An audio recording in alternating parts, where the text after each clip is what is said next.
I'm Kat Bailey, and we're here at Tokyo Game Show, and I'm with IGN Japan Chief Editor Daniel Robson. Hi, Daniel. Hey, Kat. How's it going? Hi, everybody. Yeah, we're having a blast here at Tokyo Game Show. There have been a lot of news and a lot of games, and Daniel, you're here with IGN Japan. You're the media partner. What was the main thing that stood out to you about this show? The obvious main thing, this is the first show to have a public audience in Japan for 3 years, the first big game show. Seeing people around and queuing up to play games, that's pretty awesome, right? Yeah, I know. I see people all around me. It's like completely crazy. And I feel like it's been a really lively, really successful show in general. A lot of really good games around. I'm curious, what's the biggest game that you saw or the biggest piece of news?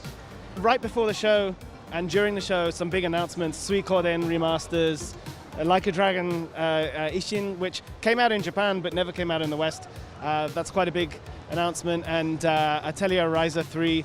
There are a few really big games that were announced just before or during the show that people are excited for. And then obviously Street Fighter 6 is huge here. Sonic Frontiers behind us, there's a big long line for this. Sonic in Japan has never been as big as it is in the West. So people have been showing a lot more attention than we normally expect for a Sonic game, and people seem to be really into it. Yeah, from my perspective, Capcom and Sega have definitely been the two biggest things in the show. I mean, you have the Sonic booth right behind us right now. It's absolutely enormous with the Persona remasters and Sonic Frontiers and Like a Dragon now. And then, of course, I think Street Fighter 6, oh my god, I really feel like we are building up to something special with this game, truly. I mean, I love the vibe, I love the style. I'm pretty bad at fighting games in general, but I do have a lot of love for Street Fighter. And I just feel like this is the game that's kind of doing for me with fighting games what Monster Hunter did for me with that series. What do you think? They've made it, they've put in a lot of things that make it easier to engage if you are bad at fighting games, as well as a lot of stuff that if you are good at fighting games that you're going to enjoy.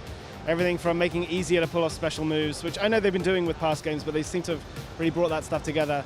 You've got all the adventure mode and stuff like that. And just to watch, it's a really fun game to watch somebody else play because the special moves are flashy as hell, and you've got the commentary going on. Yeah, it seems like a really a huge step up for Street Fighter. I'm wondering, were there any surprises here at the show that kind of jumped out at you and were like, wow, I wasn't really expecting that? So PlayStation is not here. Usually PlayStation has the biggest booth at TGS, but they're not here. But PlayStation VR 2 is on the Capcom booth. You can play Resident Evil Village in VR.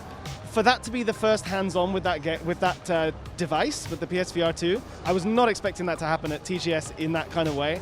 The visual upgrade on the PSVR 2 is really shockingly noticeable. And that game initially was already had a lot of detailed design to the inside of the Dimitrescu mansion and stuff like that. So seeing that in VR and being in there with that huge Lady Dimitrescu and her daughters around you and that, I mean, it's really, the impact is quite impressive. Yeah, it's a little bit of a VR stunt. I did actually get to play RE Village. I got very sick while playing it. The free movement and everything was really intense, but at the same time, though, wow, you're right. The visual fidelity with that is a enormous step up from the PlayStation VR.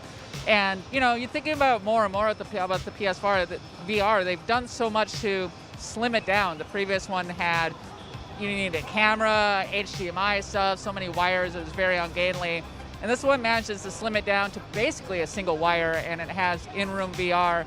So in so many ways, PSVR 2 is just a massive upgrade. I think there's some questions about the price point and whatnot, but playing RE Village, you can really see the kind of proof that PSVR 2 is next gen of VR. And Daniel, one of the biggest games announced before Tokyo Game Show during the State of Play was Like a Dragon Ishin, and I'm wondering, we both got an opportunity to play it. What are your impressions? So I played the original Ishin back in, I think, 2014 on PS4, and the visual upgrade here is really the main draw. It's really noticeably a huge improvement. It looks amazing.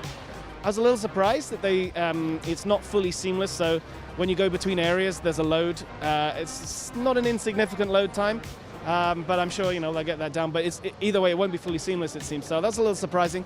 The game itself, it's set in Kyo, which is based on Kyoto, back in the 1800s, and it's a game where they've based it on real Japanese history, and it's based around Ryoma Sakamoto, who was a real samurai. but it's all played by characters from the original Yakuza games. So he's played by Kiryu Kazuma, and so it's almost like a kind of a role-playing version of history kind of thing, which has all of the weight and drama you'd expect from a Yakuza game, but also all the humor.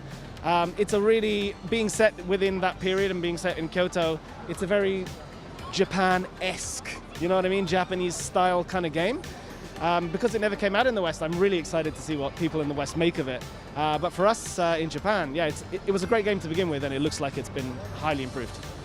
I love the idea that the crew from Yakuza just really enjoy doing community theater, getting all dressed up too.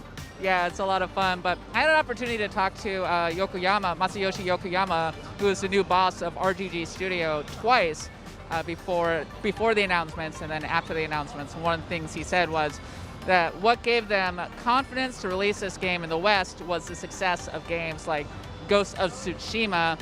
It's a little bit of a renaissance for samurai games. As for me, I mean, I'm never going to say no to a historical samurai drama. Come on, katanas and everything. It's really fun, but it's very much in line with your traditional Like a Dragon game. Lots of funny mini games. I'm always struck by how it can so seamlessly move from deeply silly.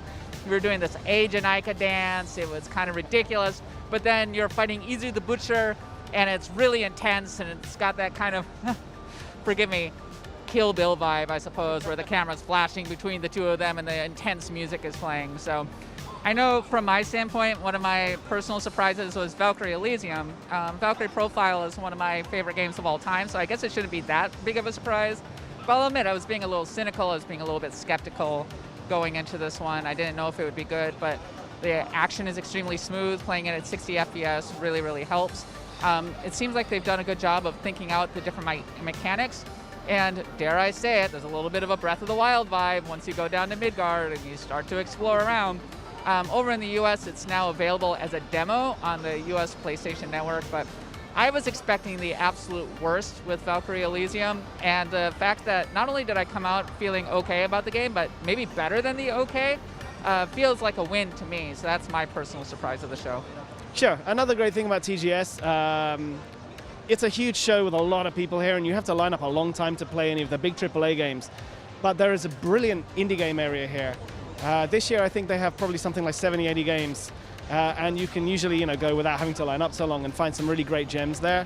One of the games that I'm enjoying that was also at Gamescom, which I played there and then I played here, Ghostbusters Spirits Unleashed. It's the unbalanced versus game, 1 ghost versus 4 Ghostbusters. Right, okay. Yeah, so it was fun. It's really fun. It's by the guys at IllFonic who made the Predator game and things like that. So they know what they're doing with these kind of games. But you're in the Ghostbusters universe, and it's so well suited to that concept because 4 Ghostbusters versus 1 ghost, that's something that we all seen in the movies and love. And whether you're playing as a Ghostbuster, whether you're playing as a ghost, you've got lots of options. If you're a Ghostbuster, you've got your Proton Pack, you've got your PKE meter, you've got various skills, Ghost Trap, of course. Yeah, that sounds like a lot of fun. So, Daniel, final thoughts on Tokyo Game Show 2022.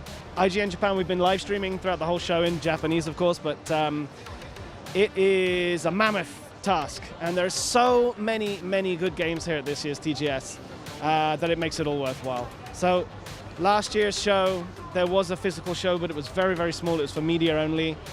This year, having the public in here, it's enticed the developers to really bring their A game.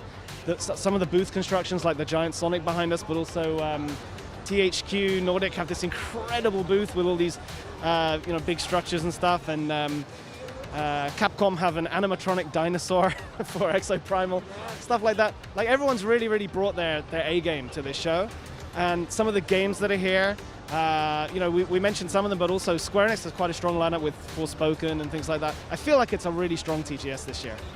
I totally agree. I was last at TGS in 2013, and now I look behind me and I see games like Sonic Frontiers and Like a Dragon, Forspoken, and the Capcom. Capcom is in such an amazing place right now between Monster Hunter and Street Fighter and Resident Evil.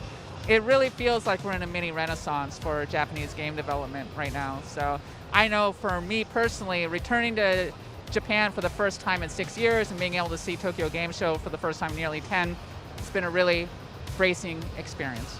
But I've been Kat Bailey, and this has been Daniel Robson. Thank you, Daniel. It's been really great to see you again. It's been so good to see you. Welcome back to Japan.